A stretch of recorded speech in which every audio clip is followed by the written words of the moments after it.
hits for the bench. Extra attacker coming on to even things up. To the net, Albertson scores! The Extra Attackers Podcast with Maude and Jordan.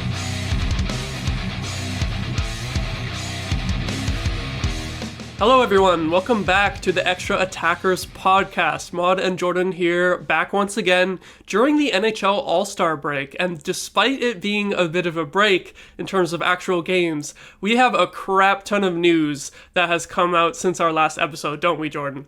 Oh, a ton. It's been a very eventful week. Even on the All-Star Skills Competition Day, which was yesterday, a lot of stuff happened, which normally isn't the case with the NHL. They usually like to avoid the outside noise, but we definitely have a lot to talk about. Exactly. So we're going to be running through a lot of topics here today. Before we get into it, though, we do just want to mention that the most important story in the sport right now is obviously the 2018 World Juniors players and their charges of sexual assault. And we didn't want to lump that into today's big news roundup. We're considering doing a little mini podcast in a couple of days sort of talking about that, because we don't want to ignore the topic or just lump it in with all these other topics that seem somewhat more trivial in contrast to that, because that really overshadows everything else. So just wanted to mention that real quick, that we will be discussing that, but just not here today because we felt like it deserved its own episode to go over it. Yeah, there's also going to be the news conference on Monday from London Police, so we'll probably wait till that's finished so that we have all the information we can when we discuss it initially. So that will be coming. We're not ignoring it by not talking about it here, but it deserves its own space. Exactly. So we'll get to that in the future. But for now, All-Star break. I'm gonna ask you right off the top, do you like the All-Star break at all? Because personally, maybe it's just as I've gotten older, but I dread this every year just because I have hockey on every night, and when it gets to the All-Star break, it's like, holy crap, I do not care. It's always boring. You'll get maybe one or two funny little moments, but the news that there isn't going to be an All-Star game next year or the year after that, honestly, it makes me pretty happy. Honestly, same here. It's a little bit more difficult because before I became a hardcore hockey fan, and especially when I was little, like around the ages of like 8 to 10, maybe a little bit older, I did like the All-Star game. And I think it was fun just to see all these like larger than life sports athletes in one setting, like just having fun with the sport they're just happen to be fantastic with. That being said, though, it definitely loses its novelty as you grow up, and you can kind of recognize that the players aren't really trying, and this is more of an obligation for a lot of them than it is something they actually want to do. So I think incorporating a different system like what they're proposing, or what they're going to do, I should say, with I think the Four Nations face-off is what they're calling it. That's a much better idea. I would much rather watch a Nations tournament of like the best on best than I would an All-Star game, and I think the players are inherently going to care about that more. So I think it's kind of a no-brainer. I don't think anyone was really enjoying the direction the All-Star game was going besides like little kids. And I do see why it's important for them in a lot of ways, but I just think this is a better replacement overall. Exactly. I think it's an event for young kids and families, and also the community within the city where it's being held each year. Obviously, it's a lot of people showing up in Toronto and having a great time at the festivities, but for anyone who's not in that city, it's just like, we do not give a crap. And I do have a little bit of nostalgia for the 2012 All-Star game that was here in Ottawa, and we got 4 Sens players on the team that time. So, and I was much younger at that time. I think I was like 14 or 15. So it's like, it's a little bit of nostalgia, but as I become like a jaded adult, I'm just like, wow, I don't care. So like you said, the fact that they are going to that Four Nations tournament is really cool. And the thing for me as well is that obviously a lot of players don't care either. Like obligatory roast of Nikita Kucherov here for just making an absolute joke of things yesterday. It's like, why did he even agree to be in the player skills competition? Because I'm sure they could have picked someone else. It's weird to me that they changed this format where it was only going to be 12 players competing against each other, and then they still had Kucherov in there. Like, did they force him to be in it? Because clearly he didn't want to be there. Yeah, that was just so awkward. it's such an awkward clip, and you can easily tell he's not putting in any effort. I do have to acknowledge though, like I think it sucks for the fans who are there that are paying, and that's the effort he puts on. I don't think that's cool. But at the same time, I think it's kind of dumb that if he said no, I don't want to go, I don't care about this at all, he's automatically suspended for a game. And I'm sure he wants to play that game. I'm sure like as a competitive athlete, he doesn't want to miss a single game if he doesn't have to. So with that punishment there, you can't really protect like this event from people who don't care. And that's just another reason, in my opinion, to get rid of it anyway. So it just kind of makes sense. Exactly. Like, I think if he didn't show up to the event at all, he definitely would have gotten that 1 game suspension. But just because of the format of the skills competition this year, I feel like they could have put someone else in there for the skills thing other than him. Yeah, because clearly he didn't want to do it, and if he didn't want to, he should have let that be known. I agree. I wonder though if there's a lot of pressure with him being like the points leader, I think, right now to participate in something like that. Maybe he was just forced to at that point. I don't know. Yeah, I'm not sure either. But again, this awkward situation doesn't exist if they go to the Four Nation system, which I think is just superior. So it fixes that problem. Exactly. And instead of as a fan dreading the All-Star break where things just become slow and nothing happens, apart from this year where there's a bunch of off-ice stuff that has happened, but we'll actually have something to look forward to in the All-Star break, which will then become the international tournament break with those four nations competing against each other. It is a little bit awkward that they can't include Russia because Russia is typically like a top four nation, maybe ahead of Finland most of the time, but also that's more of a Russia problem than an NHL problem. They really don't have any choice but to exclude Russia.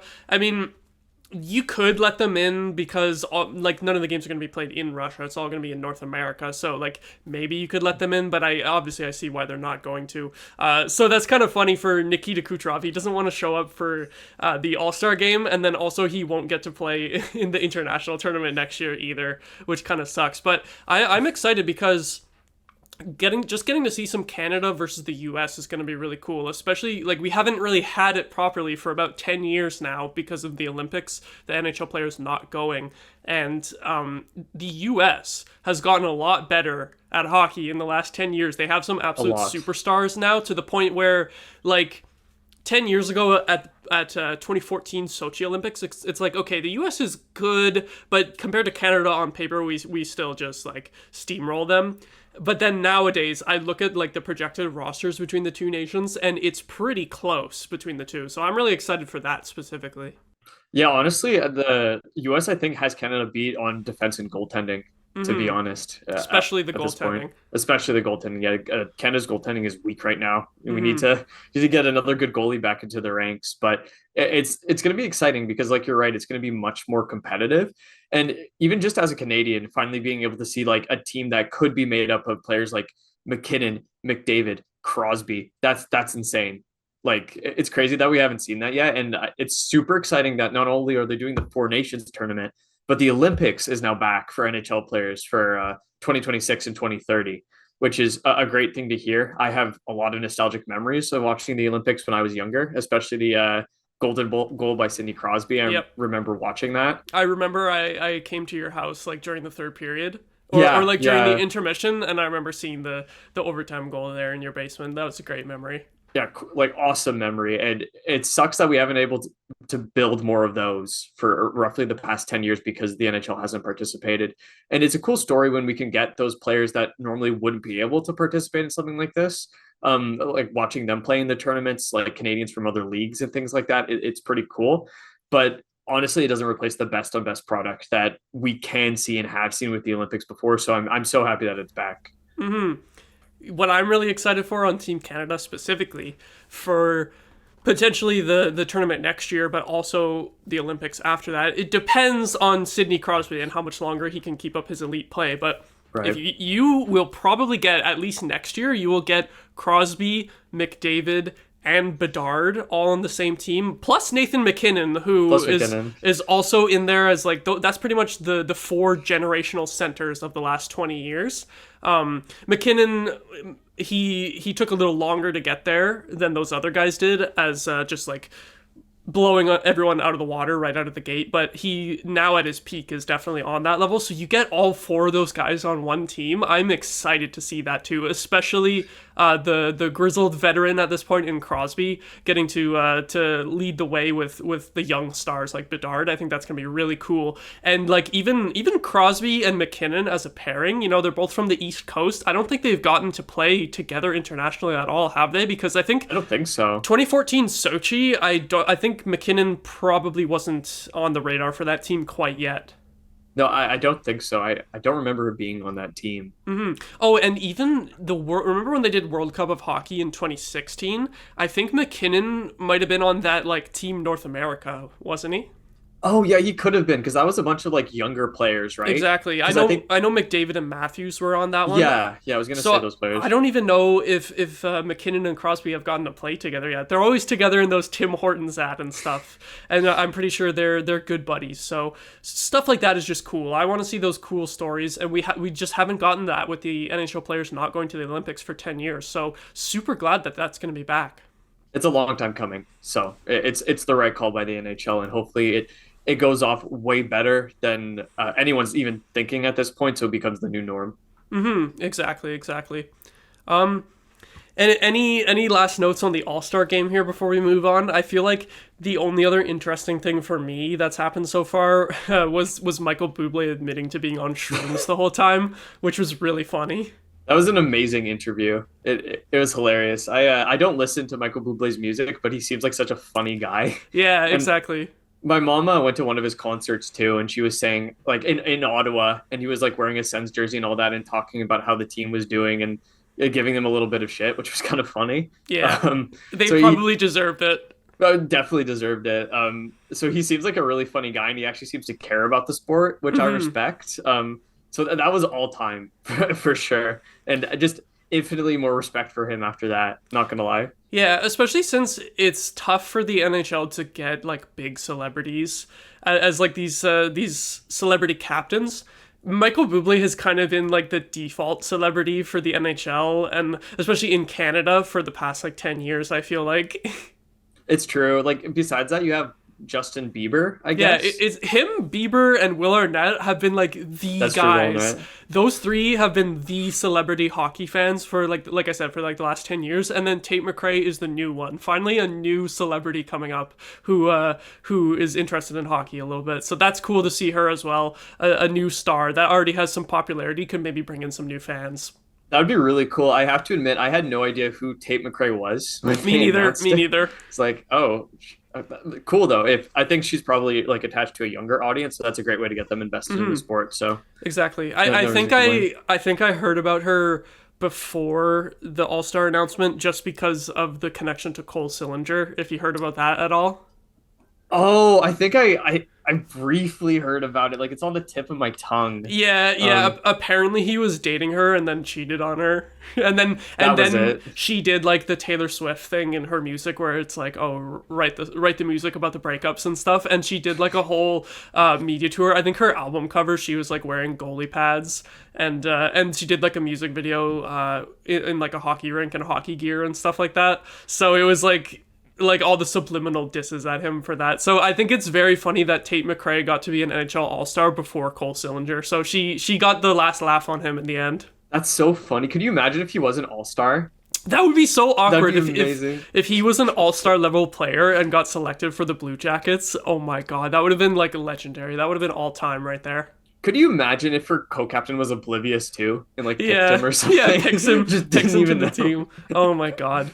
Legendary stuff. But yeah, it's tough for the NHL to get big celebrities, and even like the musical acts that they book for the All-Star games and stuff like that, and the outdoor games, it's always like I have no idea who this is most of the time. Exactly. I remember in 2012 in Ottawa they got Drake, which in hindsight is amazing. Like back then he was much earlier in his career, but he was definitely like popular and on the come up. But it's like they could not get Drake now, even though he's a big Toronto guy. They did not get him for this one, for being hosted in Toronto, which is funny. That is funny. I have to give respect to one of the guys they got who's wearing a Sens jersey Yes. on the stage. Hmm. I don't know him, but mad I respect. think his artist name was Talk. I had never heard of him before Talk. too, but Okay. he got all the Sens fans happy on Twitter with just showing up with that. I think it was the Alfredson jersey. Yes, yes, and he turned and pointed to it before his set. Hell So yeah, hell yeah. if that So we massive love that shout guy. out to Talk. Respect. Exactly. Huge Yeah. respect to him. I wonder if they'll get like music and other artists like into the Four Nations tournament and stuff like that because the All-Star game obviously won't exist from here on out. But Yeah. I mean, even if you do lose that aspect of it, it's worth it. Like honestly, like the skills competition was happening, and I was choosing to watch AHL Belleville over the Oh yeah, skills you had that competition. on. Yeah. Yeah, because I was like, I'd just be more interested to watch that. I did after the game. I did turn on the skills competition, but like the draw isn't there anymore, and I think it's the right time to change it. I had the All Star skills competition on my TV to the side here. It's literally a TV that I'll swivel and have it. I'll be sitting at the desk here, and then I'll have hockey on the side like all the time. I had the skills competition on, and I was just playing games. I was playing Elden Ring, Persona, or whatever, and then I think I looked at the TV at the skills competition like less than 10 times over the course of 3 hours. And if I did look over, it would usually just be like a boring interview with a player, and I would have it muted. And it's like, I don't know how anyone could sit through this unless you're there in person and you're a part of all the like community events and stuff like that.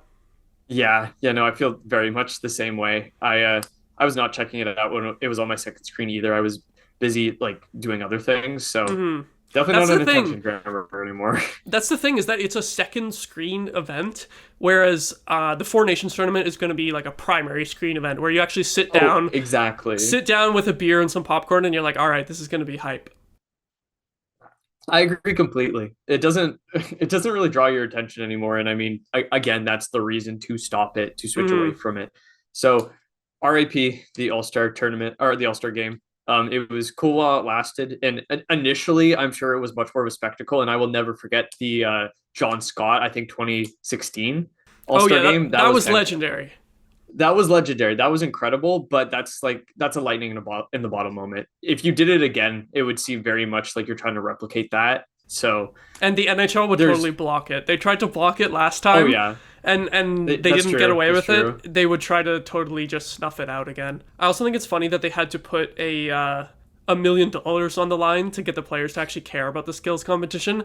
And then for me as a viewer, I know, right? I'm like, okay, Connor McDavid, who's on a $12 million contract, oh, he gets another million. Like, exciting, so cool. Come on. I get that it's for the players and it's an incentive for them, but as a viewer, I'm just like, okay, I don't care about the millionaires getting more money. Yeah, I feel the same way, and I doubt any of the players care that much because most of them, if you're at an All-Star game, you're most likely getting paid pretty highly. So, I don't for more. It'd be kind of hard to justify. So that was a good idea, but it just didn't work. And at this point, nothing was going to work. It was time to move on. So from there, the most entertaining part about the All-Star break so far has actually been trades that have gone down in the NHL. Definitely true. Apparently, the freaking Vancouver Canucks seem to think that the All-Star break is actually the trade deadline, because last year they dealt Bo Horvat right before the All-Star game, trading away their only All-Star, which is really funny. They ended up with 0. And then conversely, this season, they acquire another All-Star after already having like 5 or 6. So they added another one in Elias Lindholm, which was super surprising to me. I expected Lindholm to be on the move from Calgary, but I didn't really have Vancouver on the radar as a team to pick him up. I was thinking, maybe Boston would want a center upgrade, or Colorado would want a center to play behind McKinnon, but it ended up being the Vancouver Canucks who gave up a huge package for him in the end. Yeah, I was in a similar boat as you. I didn't really expect Vancouver to be the team, but Lindholm was, I wouldn't say arguably, probably the best forward available on the market. But that was still a hefty price for him. And if that's what Vancouver was offering, I'm not surprised that the Calgary Flames said yes, even for a division rival. The full trade for Lindholm was Lindholm for Andrei Kuzmenko, Hunter Brustevich, Yoni Yurmo, 2024 first and a conditional 2024 fourth, which is I think conditional on something like playoff success, I would say, either winning the cup or going to the conference finals or something like that. That's a very good haul for Calgary. Of course, a first always has a good amount of value. Brustevic is a very, very good OHL prospect right now. I think he has like 67 points in 40 something games as a defender. He's also a right shot. So he's a really exciting prospect. Kuzmenko is having a down year with only 8 goals so far, but last year as a rookie, he had 39. Granted, rookie's a bit an asterisk because he came over from the KHL, so he's like 27 now, but still a really good start. And maybe he just needs a change of scenery to get that spark back. And maybe Calgary's top six is the place to do it, where he'll get more playing time. I think he was often demoted to the bottom six, and as much of an opportunity there. So if I'm Calgary, I love it. You got so much for all those players. And if I'm Vancouver, I'm confident that I got the best forward available at the deadline. So I think it's great for both teams. Yeah, I have to wonder if there was a little bit extra included in the package for Calgary to take Kuzmenko's deal, but at the same time, they're kind of buying low on him, and he could have huge bounce back potential. It's a little tough because obviously he was playing with great players in Vancouver last year. I think he was frequently playing with Elias Pettersson, whereas going to Calgary now, selling off Lindholm, like maybe he'll play with Kadri, Sharon Govich. Other than that, they don't have like a lot of talent up front, just a decent amount of depth, but not like that huge star power. Maybe he can find some chemistry with Huberdeau or something if we really think that Huberdeau has the star power still left in him. I'm not sure, but he's definitely a guy who could bounce back, even if it's not to the heights that he reached last season. He should be better than what he has been so far this year. So I like seeing him going to a team where they can just give him a ton of ice time and let him go out there and score some goals. So I think that's a sneaky good pickup for Calgary, and it's just a situation that wasn't really working out in Vancouver in the end. So I think it's a best of both worlds there for the player and the team to just move on, and I think Calgary will be happy with Kuzmenko. And other than that, like those prospects and picks from Vancouver, it's a pretty good haul. Like you said, Brustevic, I think he's like top 5 in OHL scoring as a defenseman, and that's not just among defensemen, that's among like all players. So you have to give huge credit to that guy there. It seems like he's a huge offensive talent. I saw someone compare him to Adam Fox, which hopefully for Calgary is just in terms of the play style and not in terms of not wanting to sign with Calgary, because that was something that happened with Adam Fox, which makes it a little bit of a funny comparison. But obviously they're just referring to his on ice play. And yeah, that first round pick, it's going to be pretty late in the first round because Vancouver is a President's Trophy threat. But I don't know, it seems to be like a fairly deep draft this year. So getting 5 assets, I think it is, for Lindholm is quite good. Like honestly, I wouldn't have expected it to be nearly that much. If I was making a mock trade before this happened, I would have just figured that it would have been like a first and Kuzmenko and maybe like a late pick, or like a first and Brustevic and then like a cap dump, which Kuzmenko kind of is the cap dump, but he is also a good player, so I think he does have a little bit of value still. Yeah, I mean, I think it kind of made sense for the Canucks to switch him out, but it's true. He is signed. I think it's 6x6 is his contract. Oh, I think something it's to that effect. I think it's shorter than that, so I'll just double check. Let me see real quick. I'll be able to see it here. Kuzmenko, he only has, it was a 2-year deal, so he next year at a 5.5 cap hit. So if it doesn't work out at all with Calgary, they can just let him go to free agency and it's no worries. But if he does amazing, they can either re-sign him, or if they're continuing with the retool, if he does really well, they might be able to flip him to a contender next year for another big haul. That's the potential here. Is we'll get into it later, but with what Montreal did with Lindholm Monahan, maybe you pick up Kuzmenko for really cheap in this package, considering you got a bunch of prospects along with him and picks, and then maybe he does really well for you and you flip him at next year's deadline.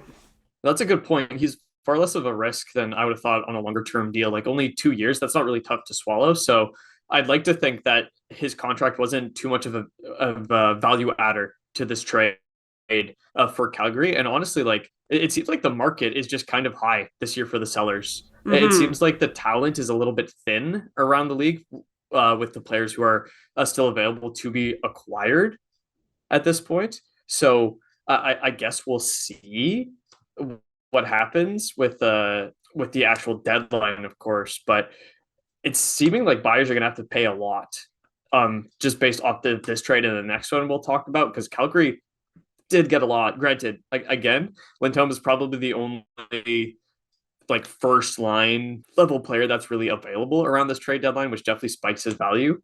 But at the same time, that's still a value that you don't see a ton of the time. I feel like a lot of the time, especially with big players, you expect that they're going to get a lot more than they inevitably get because the asks are usually pretty exaggerated, because of their skill. Whereas in the league, like teams know there's a limit to what they can offer, and they seem to kind of structure that with each other by talking about how much like they will offer. They're kind of strategic that way.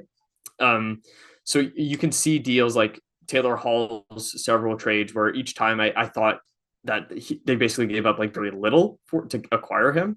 That's just one example, but that's not what we're seeing this time. So it makes me interested to see the actual deadline, and maybe we'll see some lower quality players getting moved for much more than we would expect. And if Calgary fully commits to selling here, they still have Chris Tanev and Noah Hanifin on expiring deals, and you would think that the two of them, similar to Lindholm being the best forward available at the deadline, those two guys must be the best defensemen on expiring contracts that are available, I would assume. At least, and you have one of each, a right-hand D and a left-hand D, so you might have the best left-hand D available and the best right-hand D available. So, and they also just got Oliver Shillington back. That's true. From his extended leave from the team, so that gives them a little bit more flexibility on defense if they want to move one of those guys like Hanifin. You have Shillington as a backup plan for the rest of the season. So I really think here the Flames might be able to get like even more first round picks and just load up on this year's draft. Like I know there's been on again, off again contract talks with Noah Hanifin where it's kind of like will he, won't he sign? But at this point with the move to sell Lindholm, you got to think that they're going to be selling these other UFAs too. I'm thinking Calgary with the seller's market could make out like bandits here in the upcoming weeks up to the trade deadline. Yeah, they have a lot to give up, and I think they should sell off most of their assets, to be honest. That team's in dire need of like a quick retool, and it'd be good to get as many prospects as they can at this draft to hopefully reinvigorate their core with some younger talent. Because at this point, like Brad Treliving did not do a great job in Calgary. To be fair, I always thought he swung for the fences in the right way. I thought that at the time, I thought the Huberdeau deal was probably the best you're going to get for Matthew Tkachuk. I thought that was a smart idea. It hasn't worked out, and the team kind of just looks like a playoff tweener, even with the best players that they have playing like pretty decently, except for Huberdeau. I know he's fallen off a cliff. Played better lately, but it just hasn't worked out. And I think it's time to get rid of those really old players and just try to get some younger ELCs into the lineup to hopefully boost the team a little bit more and make them a more of a legitimate contender than playoff tweener. That's the thing. They're exactly at 500 right now. And with the West being kind of weak at the beginning of the season, with Edmonton and Seattle underperforming, it was like, okay, they could still go on a streak and turn it around and get in a wildcard spot. But those other teams turned it around better than the Flames had. The Flames have just continued to be about 500. So even though they're like 5 points out of the playoffs, they would have to jump like 4 teams to actually get in. So it seems to me like they made the right decision to be sellers. And the other team that has sold has been the Montreal Canadiens, moving out Sean Monahan for a first-round pick. This was a bit more of a predictable trade in terms of the Habs obviously being sellers. But what do you think of Sean Monahan as a fit on the Winnipeg Jets? Honestly, he was probably, just looking at like the trade bait board quickly, the best center available, like left over. I do think in this case, a first-round pick is a little bit steep for Sean Monahan services. I think he's played great overall this season, and I think he definitely has high value. I do think, though, that with how much Vancouver had to give up for Lindholm, this is definitely a seller's market, and that contributed to this trade. I think in other seasons, even last season, you probably were just giving up like a second at most for a player like Sean Monahan. But with how depreciated the market is this year, I guess that's what the Jets had to give up. But ignoring how I think it's a bit of an overpay, I do think he'll complement the Jets quite well. I think Velarde is playing the wing over there, so he's not slotting in as a center behind behind Scheifele. It might be Perfetti, and then it's nice to have a veteran center like Monahan to kind of take up the rear on the third line and maybe occasionally shift into the second line if the situation calls for it. So he helps give them a little bit of depth while not completely disrupting their core. So I think the acquisition is a good, and it's the right move for the Jets to make. It just might have been a bit pricey. Yeah, and I think Cole Perfetti has sometimes played the wing this season too. I think he gets shifted around back and forth. So you might even see Sean Monahan sort of centering the second line. I remember that when they played the Sens with Scheifele injured a couple of weeks ago, it was Adam Lowry as the number 1C. And to me, I think that's the biggest reason why they made this deal for Monahan, is that if you don't have Scheifele in the lineup, the center depth is pretty rough when you have guys like Vilardi and Perfetti playing on the wing. They could be shifted back to center, but maybe you don't necessarily trust them in that role full time yet. So I think it's a really good addition to get some depth scoring. Monahan isn't the best defensive player, but he can put the puck in the net, and he's been getting a good amount of assists this year too. So I really like this for Winnipeg, and especially you kind of saw it in those last two games against Toronto. I do want to acknowledge that we spent a good chunk of our last episode like 2 weeks ago just absolutely roasting the Leafs before that 2-game set against the Jets, and then the Leafs actually managed to mostly shut down the Jets. I think the Jets finished with just 2 goals over those 2 games, and the second goal was like in garbage time after the Leafs had already scored an empty net in the second game. So the scoring depth really wasn't there in that little 2-game set, and it showed to me a little bit of a flaw in the Jets, even though they're very good defensively and they do have pretty good depth at forward. They just need a little bit more scoring talent, because obviously they're going to be able to keep the puck out of the net, and Connor Hellebuck is just like a shoe-in candidate for the Vezina at this point.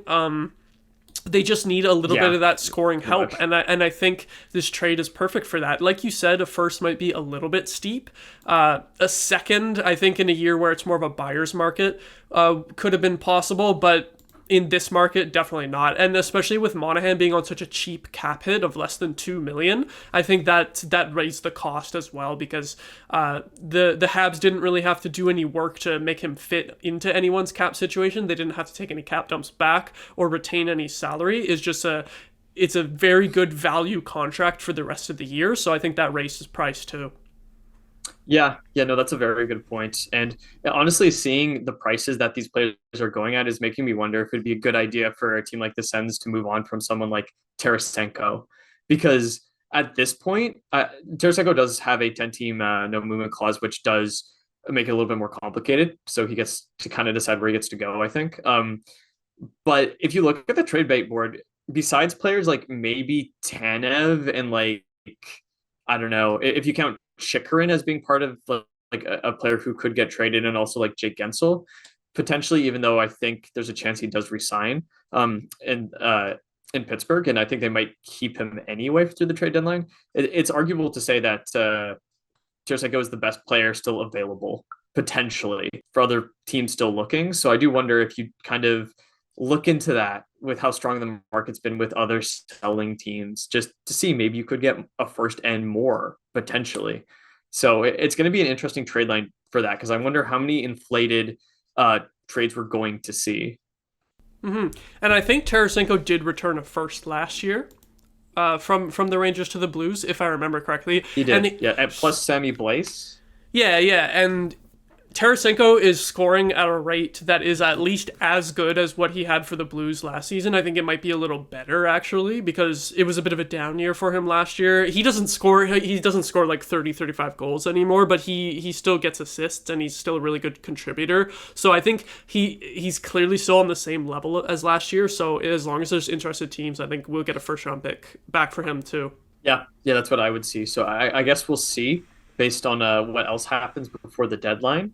I think there's a chance too that Tarasenko maybe wants to stay because he seems to like the Ottawa community, but that's hard to say. We gotta sell him at the deadline and then ask him to come back in the offseason. Just be like, hey, okay, we want to re-sign you, but just let us get a first round pick, and then we'll come back to you in the offseason. You can come back. Yes, the good old Thomas Plekanec. Yes, that perfect strategy right there. Exactly. We got to do like a little under the table agreement with him, I think. Why not? we should have the cap space coming around. So, and I mean, if you lose Tarasenko, you might need to replace him anyway. So I think this Exactly. is perfect for all parties involved. And something that was not so perfect for all parties involved has been the Los Angeles Kings coaching situation over the last few weeks. I was surprised, though, that they pulled the plug on Todd McLellan as early as they did. Just a couple days into the All-Star break, they decided to give him the boot. But when you look at their recent performance, it's not too surprising in the end. I knew they were in a bit of a landslide, but I didn't realize it was this bad until I saw the stats written out. Since Christmas, the Kings' record is 4-8-6, which is 4 wins and 14 losses and a points percentage of 389. So that is definitely some fire the coach numbers if I've ever seen it, despite the fact that they're still in the playoff spot. But Todd McLellan has been like a very popular coach in the media and around the league.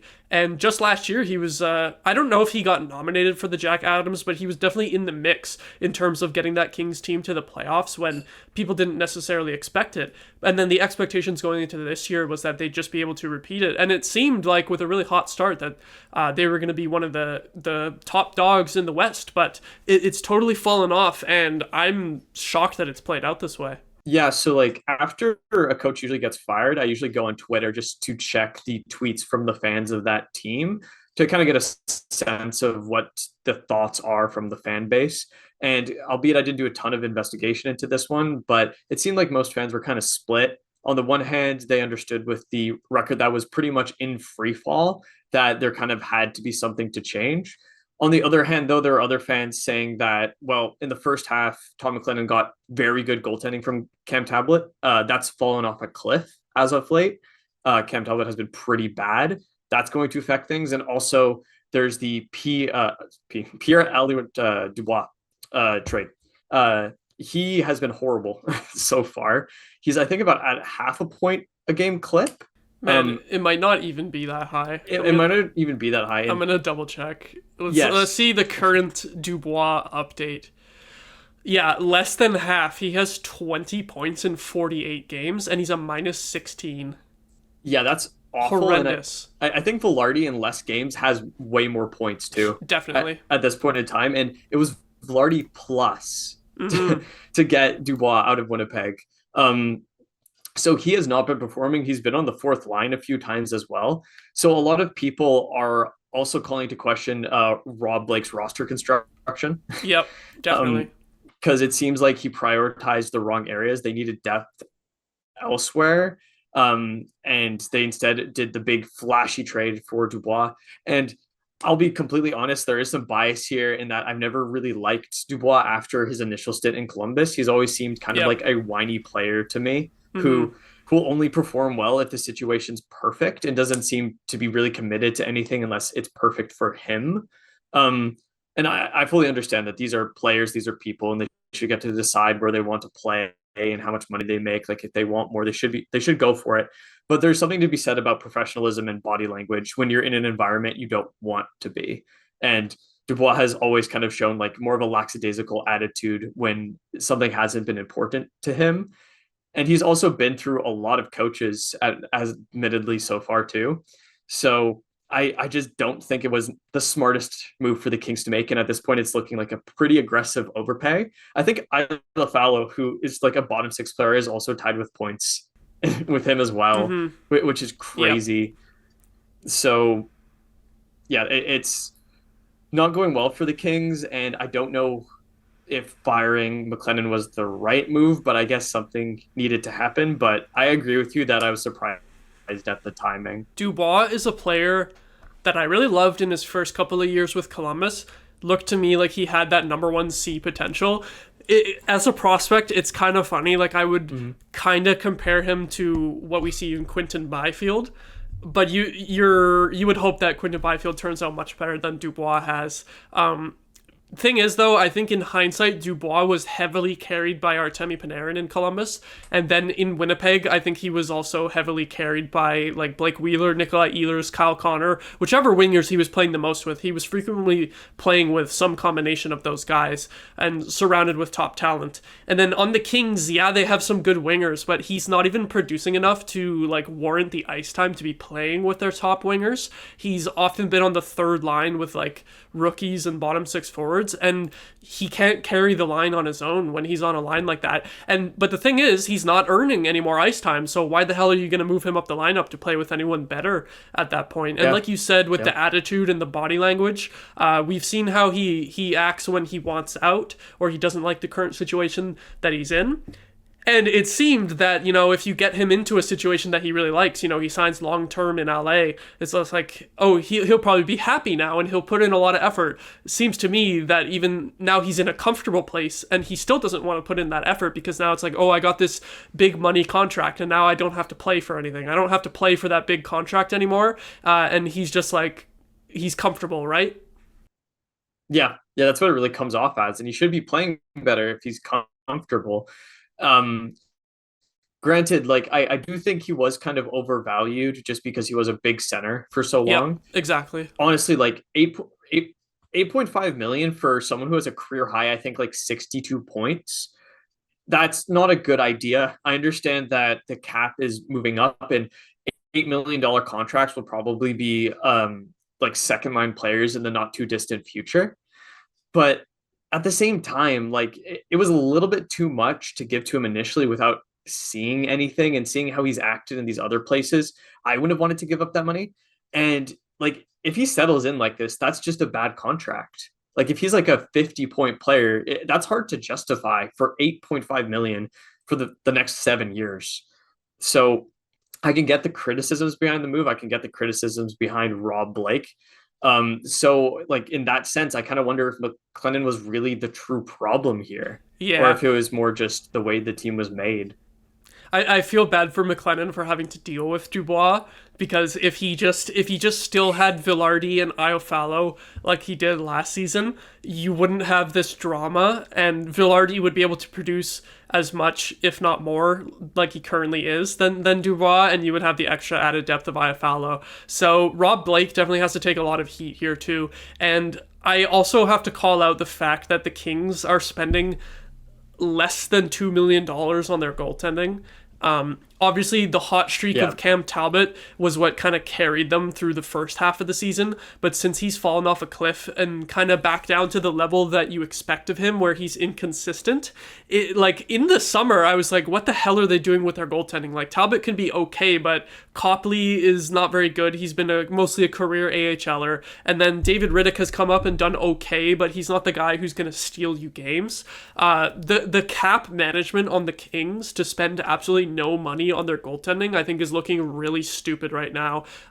Just like the fact that Talbot can't even be the starter anymore, and Copley's been injured for months, so you're riding with David Riddick as your starter all of a sudden. They really should have just not gone for Dubois in the offseason and gone for a goalie instead, I think. Like, to be honest, I'm not even a huge fan of Korpisalo, but he did pretty well for them last year. If you just undo the Dubois trade and you sign Korpisalo, the Kings are a better team. I agree. And I recognize that the goalie landscape in the NHL is changing a lot. It's going less and less from having a number one goalie to have a really like average tandem that can carry you through games if you play a sound defensive structure. That's kind of what it's more leaning towards.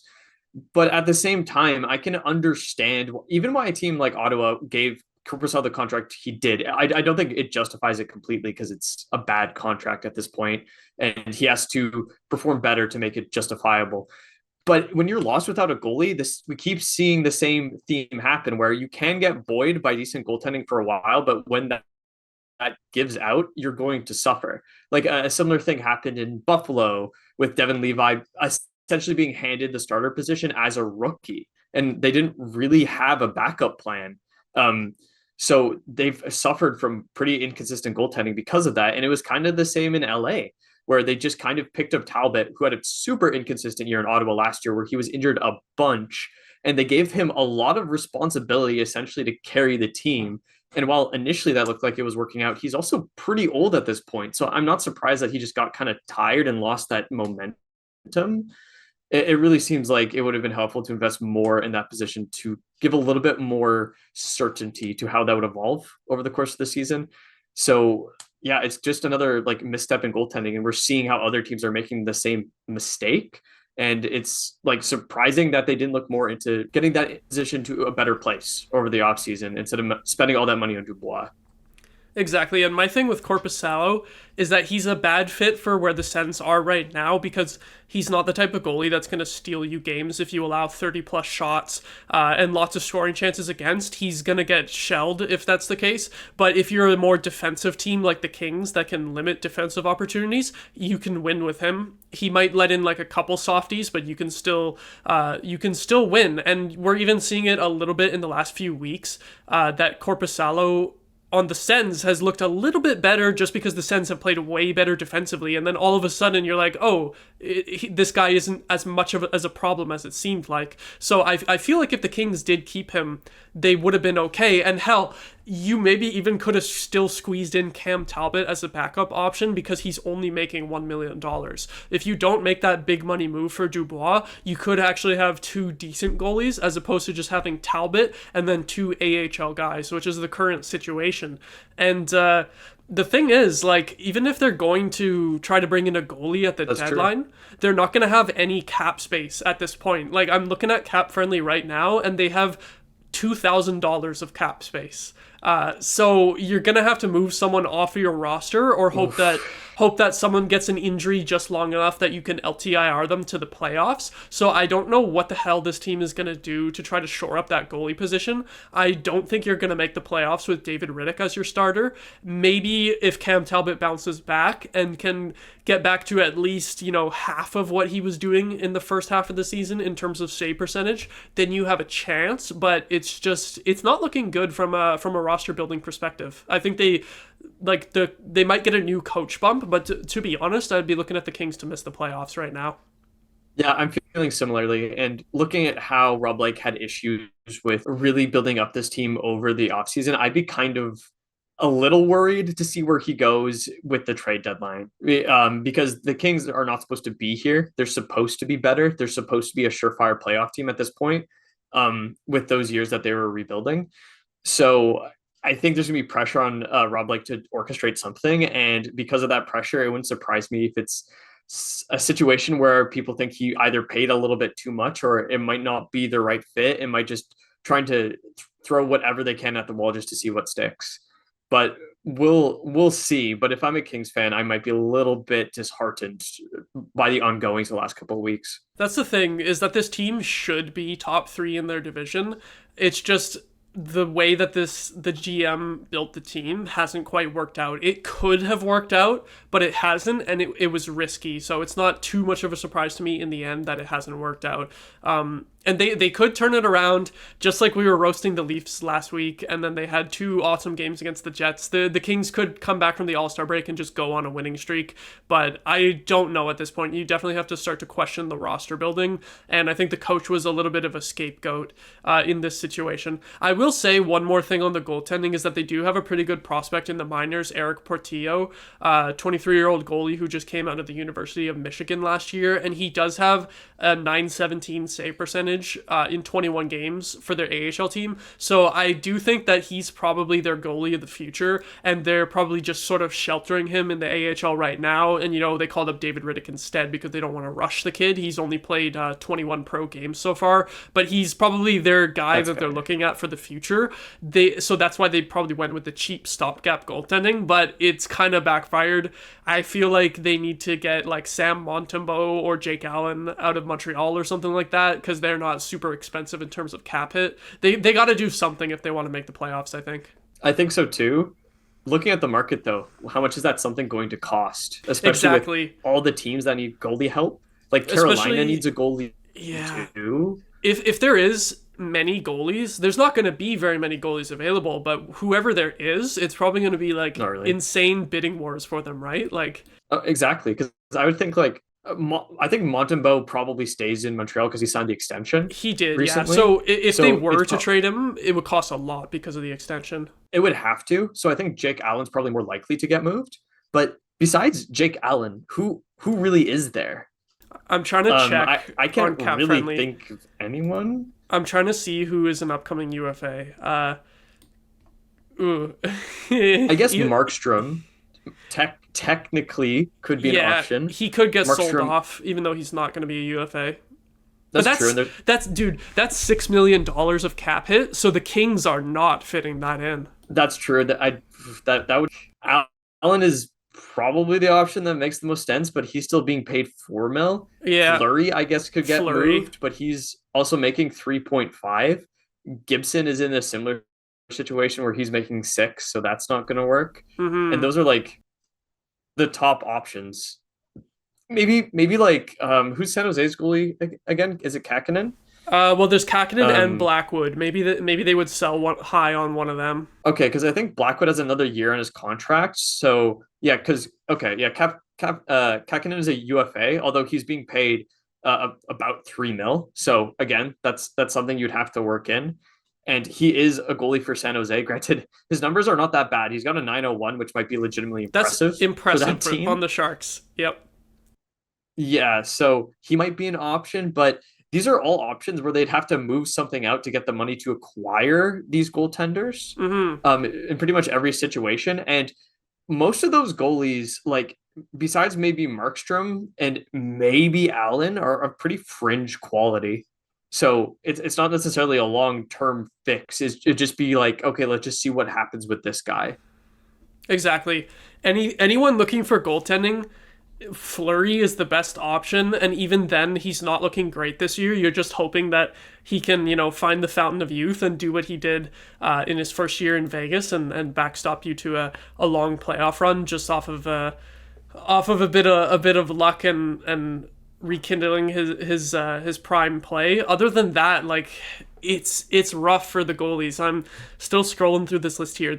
Other than that, you have the guys that you mentioned and like James Reimer, just because Alex Lyon has taken over as the starter in Detroit, but who wants James Reimer? Like, he hasn't been great this year, and he also has barely played in the last 3 months since Sweden. I think he's played less than 5 games since Sweden. So that's a risky option. There's no good options really. Anything for acquiring a goalie at the deadline, you're gonna have to take a big cap hit like Markstrom or Gibson, or take someone who is like a complete question mark. Yeah, exactly. So I don't really know what the Kings do with that, if they just continue to hope that Talbot bounces back, or Copley starts playing well, or Riddick eventually ends up carrying them too. They're in a tough situation. So I'm fully with you in that. I think they might miss the playoffs this year. I think that might be where it's trending. Hopefully they don't, though, because I enjoyed watching them in the playoffs last year against the Oilers. They seem like a team that if they get in, they can make noise. But I just feel like I'm starting to feel like it might not be their year anymore. Yeah, same here. And I mean, granted, it's never super easy to cheer for an LA team, but I do really like Anze Kopitar, so I'm always kind of behind him. He's been a great veteran presence there for a long time. So for his sake, it'd be nice if they improved a little bit and gave another team a little bit of a problem in the playoffs, but it's hard to see them get there. You know what they should do for goaltending? What should they do? They should trade either Rittich or Talbot to the Rangers for Jonathan Quick. That And bring him back. It's not an awful idea, I guess. Dude, we're 10 years from their last cup, 2014 to 2024, so bring back Quick and see if he can find the fountain of youth. Oh my god, it's all coming together. Yeah, exactly. That's the plan. I think he's doing pretty well, isn't he? As well exactly. as a backup. Yeah. He's doing a little bit decent this year, so I don't know, maybe. That's so funny. They paid to basically get rid of him, and then he's doing pretty well elsewhere, whereas they're floundering with their goaltending. But that's poetry, I guess. Yeah, well, always exciting in the NHL tons of stories that we got to catch up on here today, and hell, even some stuff that we didn't really have a chance to get to, like the NHLPA was just roasting the Arizona Coyotes. So who knows what's going to happen with that? And I'll just say one more time that we do definitely want to talk about the 2018 Hockey Canada scandal. Probably going to do that next week after the London press conference, just to see if there'll be any more updates or additional details on how things could potentially play out, and just to give it its own spotlight, because we didn't want to shove it into a jam-packed episode here today. So look forward to that. Exactly. Keep your eye open to that if you want to see that sort of coverage. And we want to try to touch on the story as delicately but accurately as we can. So it's just going to take a little bit more time to do that. So it will come. Exactly. It's a very important story, to the point that it's more important than anything we even talked about here today. Exactly. But we gotta cover the news and the happenings around the league. So we're gonna give it the delicacy that it deserves in its own separate segment. Yep. So look out for that next week. But I guess for today, this is Maude and Jordan signing off. You can find us on X or Twitter at Extra Attackers. Individually, you can find Maude at Maudstro, and you can find me at Saint of Stutzla. If you want to connect, you could always find us on all the podcasting platforms you can think of, as well as YouTube. Leave us a comment if you want to see some stuff added to the show. If you have any sort of ideas for how we can improve, we always appreciate it. But yeah, thanks everyone for listening, and I hope you all have a great day.